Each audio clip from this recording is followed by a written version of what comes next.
Eu sou o Harry, formado em turismo, e eu estou aqui para falar de lugares para irem ainda nessa vida. Nesse caso, se possível, né? E em um país envolto em mistério, onde as fronteiras da realidade e do autoritarismo se misturam, uma história intrigante aguarda para ser desvendada. Então, bem-vindos ao Turcomenistão, lugar onde o luxo se contrasta com a opressão e segredos são enterrados sob monumentos de mármore. Prepare-se para uma jornada pelas terras áridas e pela rica história cultural desse país, onde a verdade muitas vezes se esconde na sombra das cidades dos mortos. Acompanhe-nos, enquanto exploramos os segredos por trás da cortina de ferro do século XXI. Este é o Turcomenistão, uma terra de mistério. Uma figura proeminente que exerce controle absoluto sobre a sociedade, determinando até mesmo a cor dos carros. Adivinha quem é? Ele regula férias, impondo restrições à mídia e à liberdade de movimento. Surpreendentemente, isso não acontece na Coreia do Norte, mas sim em um país menos conhecido, situado no coração da Ásia. Eu estou falando, como eu já comentei antes, do Turcomenistão.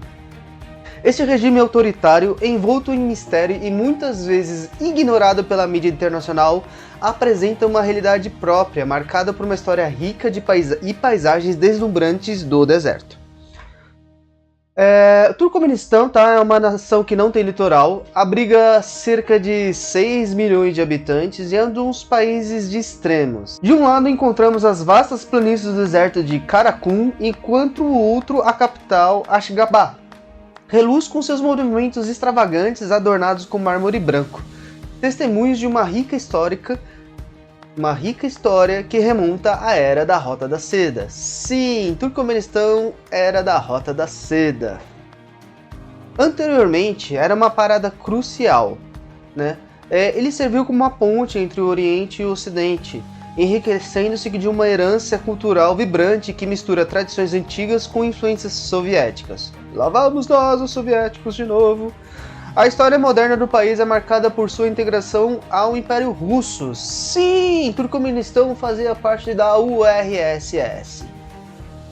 Só que aí, no século XIX, teve uma subjugação sobre o domínio soviético, que eu acabei de comentar, e teve uma camada adicional à sua complexa tapeçaria histórica, que é toda aquela parte.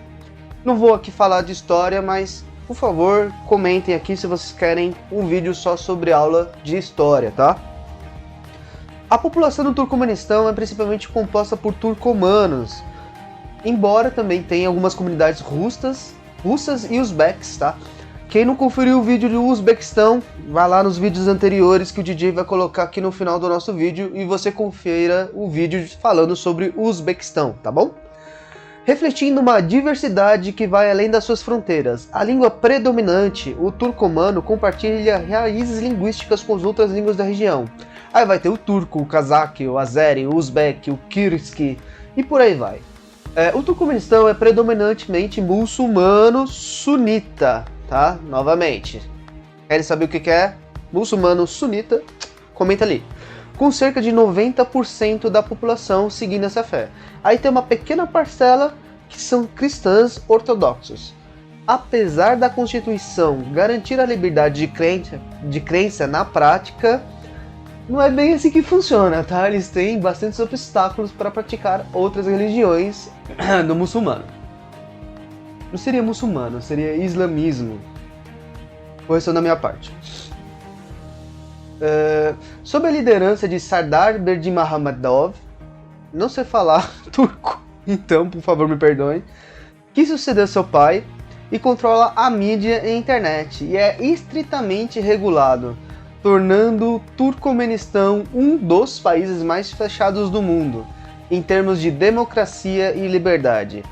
Apesar do advento da internet móvel, a verdadeira liberdade digital ainda é uma miragem, tá? O governo monitora tudo o que você faz lá e tem severas restrições às redes sociais.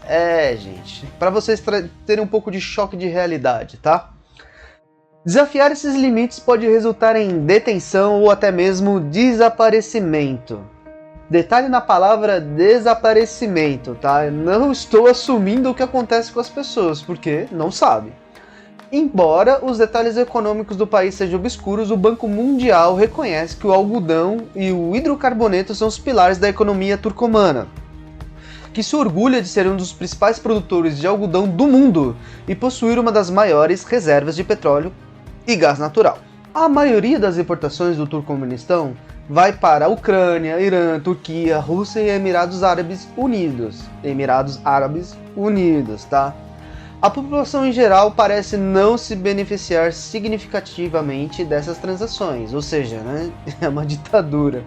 Em vez disso, os lucros das exportações vai principalmente para a elite política do país, enquanto a maioria dos cidadãos permanecem às escuras referente a esses benefícios desses recursos. Pois é, né, gente?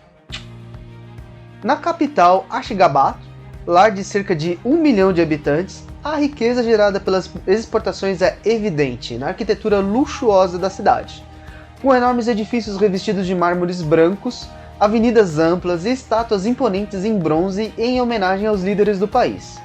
Ashgabat brilha com opulência, contrastando fortemente com a realidade de muitos de seus cidadãos. Apesar do brilho e glamour visíveis, por trás da fachada de opulência há uma realidade sombria de opressão governamental e a vigilância constante, tá? Ganhando o apelido que eu falei mais cedo, né? A Cidade dos Mortos. O Turcomenistão, muitas das vezes comparado à Coreia do Norte, né, que seria o país mais famoso por aí que fala sobre ditadura, em termos de repressão, ele é um dos mais autoritários do mundo, tá? Então, gente, esse aqui não é um lugar que eu não vou falar para vocês irem nesse momento, tá? Vamos esperar a situação política desse país no futuro. Nesses regimes, cultos à personalidade, a personalidade seria ao presidente, florescem, elevando os líderes a status quase divinos. Tanto na Coreia do Norte quanto no Turcomenistão, a adoração de líderes atinge níveis extraordinários, com livros escolares retratando-os como figuras supremas, facilitando assim a manipulação e controle da população.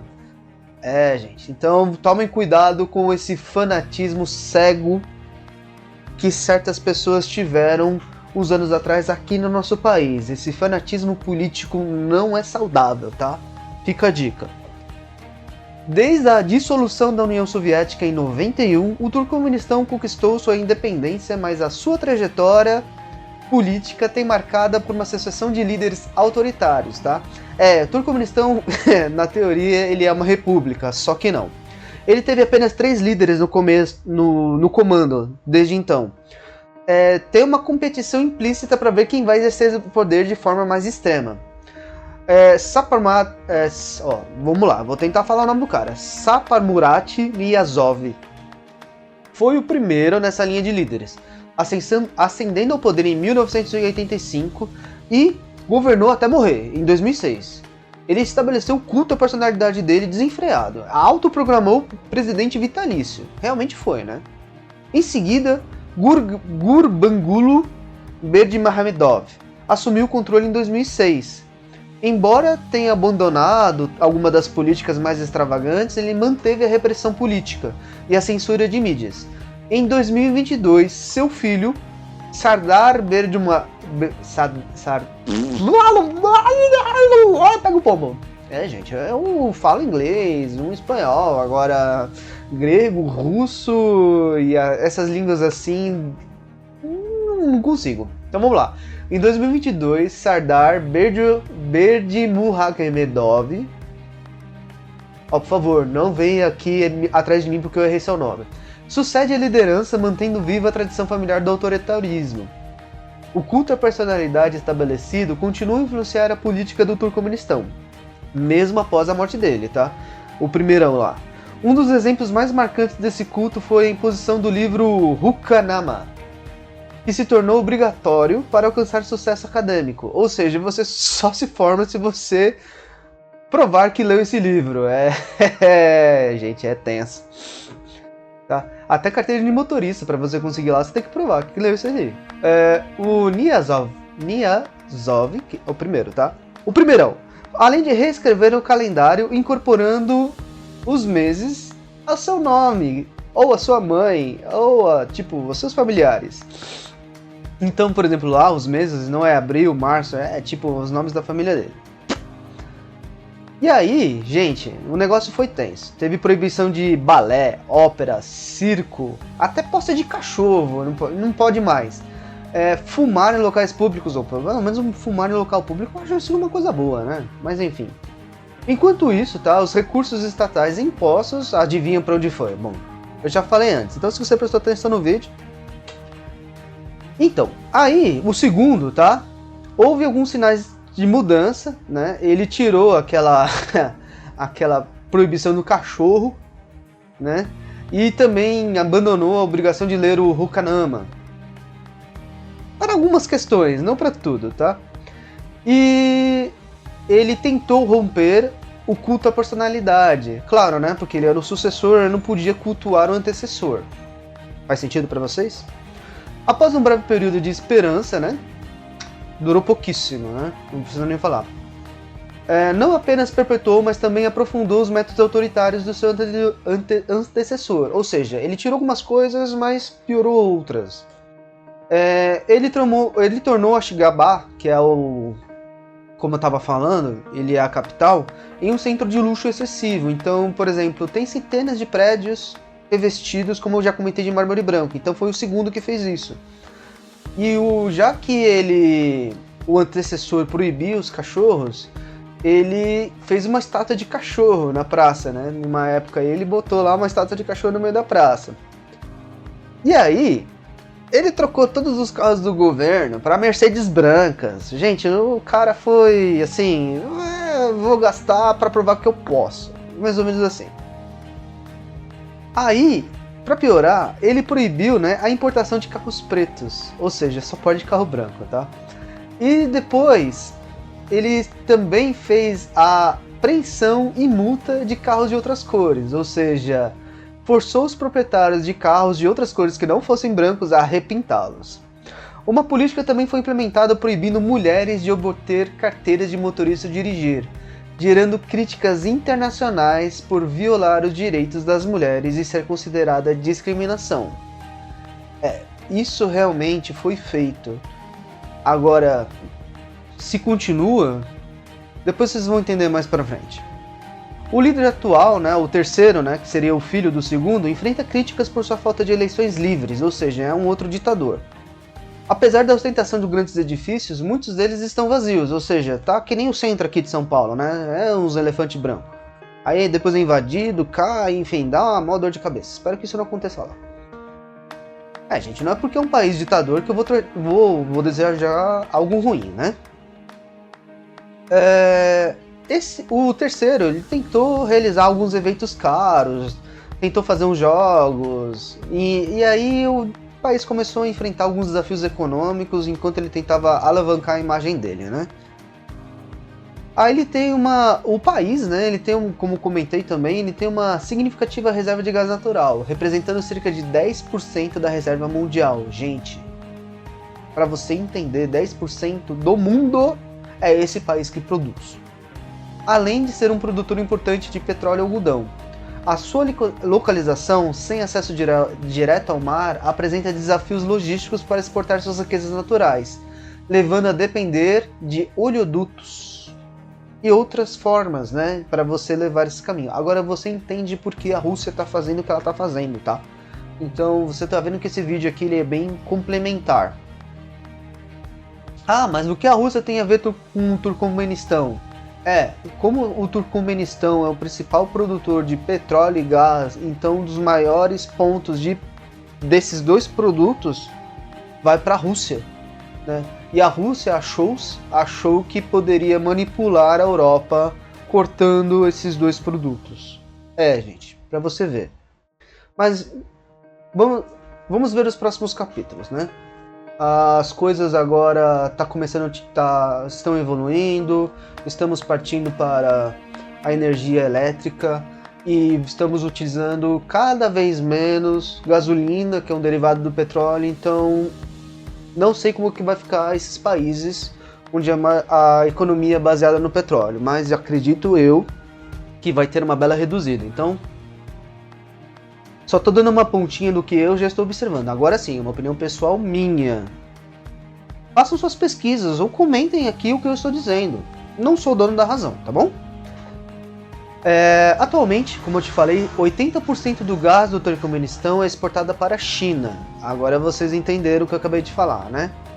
Passando pelo Uzbequistão e Cazaquistão. Ó, o Uzbequistão de novo. O país também possui um oleoduto direto para o Irã, mas busca diversificar sua parceria comercial, incluindo um novo projeto de oleoduto para o Afeganistão, Paquistão e Índia. Embora desafios políticos na região atrapalhem esse plano, recentemente houve uma mudança na liderança com Gurbanguly Berdimuhamedov, que é o terceiro, tá? Não, minto. É o segundo. O segundo renunciou à presidência e passou o cargo para seu filho, marcando uma transição significativa na política do país desde sua independência em 91. Bom, agora que eu já falei em tudo isso, vamos falar o que é legal, né? Ó, eu comentei aqui sobre as mulheres, apesar de que as mulheres, uma curiosidade sobre as mulheres. Todos os países muçulmanos, as mulheres usam burca, ou cobrem o rosto, ou usam véu. No Turcomenistão, as mulheres nunca usaram véu para cobrir o rosto, tá? Elas poderiam até usar a burca, mas o véu, não. O rosto era sempre à mostra. E é um dos, se não o único país que nunca teve isso. Lá no Turcomenistão tem a Porta do Inferno. É uma maravilha intrigante localizada no deserto de Karakum. Como que eu vou dizer? É um buraco de gás que queima há mais de 40 anos. A origem é desde 1970. Os geólogos soviéticos perfuraram a região em busca de gás. Aí viram lá um monte de gás vazando, né? E desabou ali, né? O buraco meio que abriu ainda, liberando mais gás. E aí, para evitar uma catástrofe, os responsáveis, né, os engenheiros, decidiram incendiar esses gases, esperando que essas chamas se extinguissem rapidamente. Tipo, em algumas semanas. Isso aqui vai queimar e vai acabar. Não acabou. O gás metano abundante na área continuou alimentando o fogo, transformando o local em um cenário magnífico e assustador. A Porta do Inferno atrai os observadores curiosos e turistas de todo o mundo, tornando-se um ícone do Turcomenistão e um lembrete das consequências imprevisíveis das atividades humanas na natureza. Sim, porque a Porta do Inferno, né? Ele não é algo natural. Foi um ser humano foi lá e fez caquinha e tá lá queimando até hoje. Quem sabe quando a gente puder visitar esse país, ainda esteja queimando, porque é curioso. Por que eu digo curioso? O que acontece com a areia quando você esquenta uma determinada temperatura vira vidro. E aquilo lá tá queimando há 40 anos. E a areia em volta não virou vidro. Pois é. E aqui chegamos ao fim desse mergulho fascinante pelo Turcomenistão, uma terra de contrastes e mistérios que desafia as expectativas. Se você ficou intrigado com as maravilhas e desafios desse país incrível, não deixe de se inscrever aqui no canal para mais conteúdos como esse. E não se esqueça de deixar o seu like se você gostou do vídeo. E compartilhe com seus amigos também, tá bom? E boa viagem!